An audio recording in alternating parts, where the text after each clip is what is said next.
Hello दोस्तों, Ram Ram Sitaram. I hope सभी अच्छे होंगे, स्वस्थ होंगे और तंदुरुस्त भी होंगे। तो 2-3 दिन पहले विजय गए थे भाणवर और उसके नज़दीक आया हुआ है भूतवड़। तो वहाँ की स्टोरी बहुत ही अमेजिंग है और वहाँ की थोड़ी फुटेज लेके भी आई हैं। तो वो फुटेज भी दिखाऊंगी और वो कहानी भी आपको सुनाऊंगी और दिखाऊंगी भी।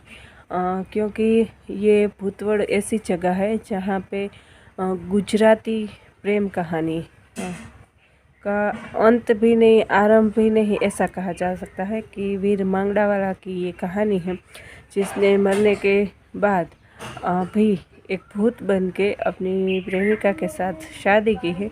तो बहुत ही प्यारी स्टोरी है। तो पहले देख लीजिए।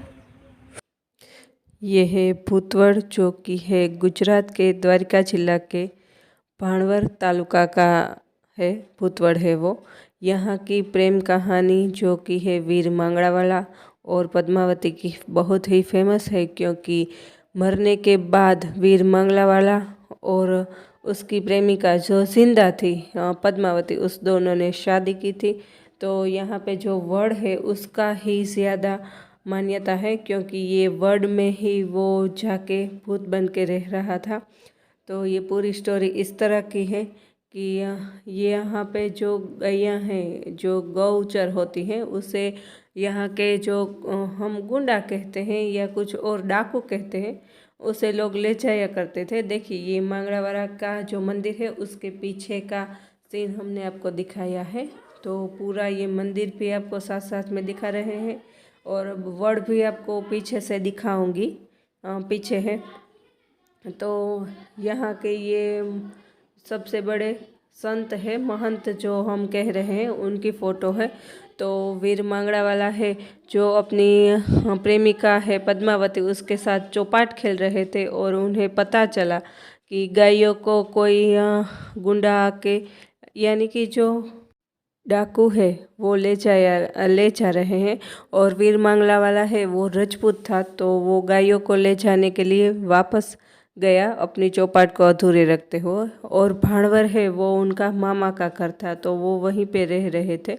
तो जब उनके साथ डाकू थे रामवाला, उसके साथ उसकी लड़ाई हुई और बाद में रामवाला की भी मृत्यु हुई और जो वीर मांगला वाला है उसकी भी मृत्यु हुई है, क्योंकि उसने बर्छी का घा है रामवाला ने उसकी छाती पे, जो उसकी हड्डी है उस पर लगाया था, तो उसी वजह से उसकी मृत्यु हो गई थी। और फिर बाद में जब पद्मावती को पता चला कि वीर मांगला वाला मर गया है, तो वो बहुत ही रोई। उसके बाद उसके पिता ने उसकी शादी करानी चाहिए। तो भूत बन के जो वीर मांगला वाला है वो रह रहा था वड में, भाणवर के अंदर। तो वो जो वड है अभी हम आपको दिखाएंगे। और ये जो सारे बच्चे हैं ये उसी की फ़ोटो है कि यहाँ की मन्नत मान के उनके यहाँ जब बच्चे आते हैं, यानी कि जन्म होता है, तो लोग यहाँ ये फ़ोटोज़ है वो रख के जाते हैं। ये स्टोरी के बीच बीच में आपको सारी डिटेल्स भी दे रही हूँ कि क्या कुछ है यहाँ पे। मेरे हस्बैंड गए थे भाणवर, जो कि हमारे बहुत ही नज़दीक पड़ता है, तो वहीं से ये पूरा वीडियो लेके आए हैं। तो आपको मुझे लगा कि शेयर करना चाहिए। ये देखिए, इतनी सारी फ़ोटोज़ है वो यही साबित करती हैं कि यहाँ अभी भी लोगों में श्रद्धा है इतनी कि अभी भी लोगों के काम बन रहे हैं, इसलिए ये बच्चों की सारी इतनी सारी फ़ोटोज़ रखी हुई है।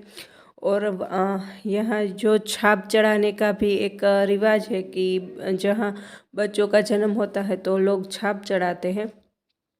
तो फिर बाद में जब उसकी प्रेमिका है पद्मावती, जो कि है द्वारिका नहीं, सोमनाथ के पाटन की है और वो वाणिया की बेटी है, तो वो उसकी शादी उसके पिता करा रहे थे। तो जब उसके चाचा है वो भाणवर के नज़दीक से जब वहाँ निकल रहे थे, तो वो वट के नीचे खड़े रह गए। तो देखिए, यहाँ मंगड़ावाला और पद्मावती दोनों की समाधियाँ, यानी कि जो मूर्ति हम कहते हैं वो रखी हुई है। तो ये पद्मावती की है, देखिए सती पद्मावती लिखा हुआ है, तो उसकी है। तो जा रहे थे तो उससे आवाज़ सुनाई दी, क्योंकि वीर मंगलावाला ने उसके काका को बुलाया, चाचा को बुलाया कि आप मेरी शादी करवाओ। तो ऊपर से देखा तो खून के आंसू उसके चाचा के कंधे पे पड़े। फिर बोला कि उसके चाचा ने बोला कि अब तो भूत है, कैसे हो सकती है, लेकिन फिर भी उसने रिक्वेस्ट की कि मैं शादी करके यहीं पे फिर से आ जाऊंगा, इस वर्ल्ड पे मैं आगे कहीं नहीं जाऊंगा। फिर बाद में उनकी शादी पद्मावती से हो गई और यहाँ आके ठहर गए। जब ये भूतवड़ आया तो वो मंगला वाला है, वो इस वड़ है जो अभी आपको हम दिखाएंगे उसमें चढ़ गए और पद्मावती ढूंढती ही रह गई कि कहाँ चले गए। और यहाँ यह भी कहावत है कि हाँ, जब रात का अंधेरा होता था तो बंगलोज बन जाते थे और दिन के उजालों में ये वड़ और कांटा वाली जो कुछ भी वनस्पतियाँ या छोड़ होते हैं वो आ जाते हैं। तो वो तभी की बात है, अभी ये ऐसा कुछ नहीं है। लेकिन वहाँ दो जो हम बारवाटिया बोलते हैं, पहले के ज़माने में थे, वो लोग वहाँ से निकले तो उन्होंने ये देखा कि रात को ये महल बन रहा है, दिन को ये सारा झाड़ हो रहा है। फिर उसने बाद में बताया कि ये वीर मंगला वाला का है, जिसे अभी भी मुक्ति नहीं मिली है। तो उसी ने वीर मंगला वाला को मुक्ति दिलाई, क्योंकि जो हड्डी थी जिसमें उसको बर्छी लगी थी उसको उस वड़ के नीचे से उन लोगों ने निकाला और ढूंढकर वो दामा कुंड है जो जूनागढ़ में, वहाँ पद्मावती और ये तीनों गए और वहाँ पे बहा दिया।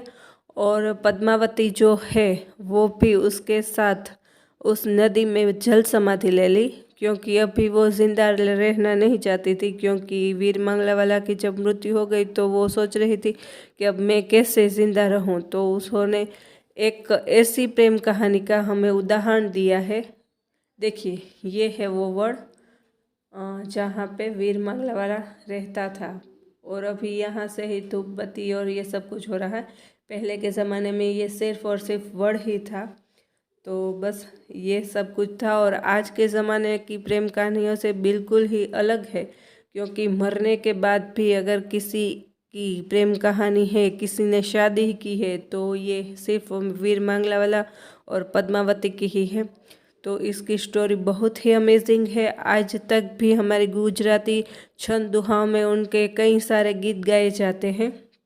और इस कहानी को प्रेरित करके भी हम कह सकते हैं आज की युवा पीढ़ी को कि प्रेम हो तो ऐसा होना चाहिए, लेकिन वरना ना।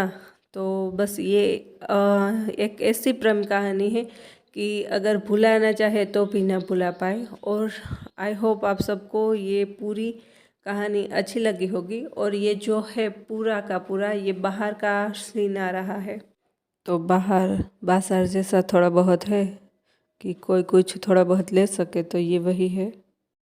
तो ये स्टोरी अगर आपको पूरी सुननी है अगर, तो प्लीज़ कमेंट में बताइएगा। मैंने थोड़ी बहुत ही हिंट दी है कि कैसी ये गुजराती लव स्टोरी है, क्या कुछ था। लेकिन पूरी डिटेल में अगर आपको सुननी है तो प्लीज़ कमेंट कीजिएगा। और आई होप आप सभी को ये कहानी हमारी है वो अच्छी लगी होगी। अगर अच्छी लगे तो please like share and subscribe करना बिल्कुल ना भूलें, क्योंकि सब्सक्राइब करना बिल्कुल ही फ्री है। तो तब तक के लिए बाय बाय।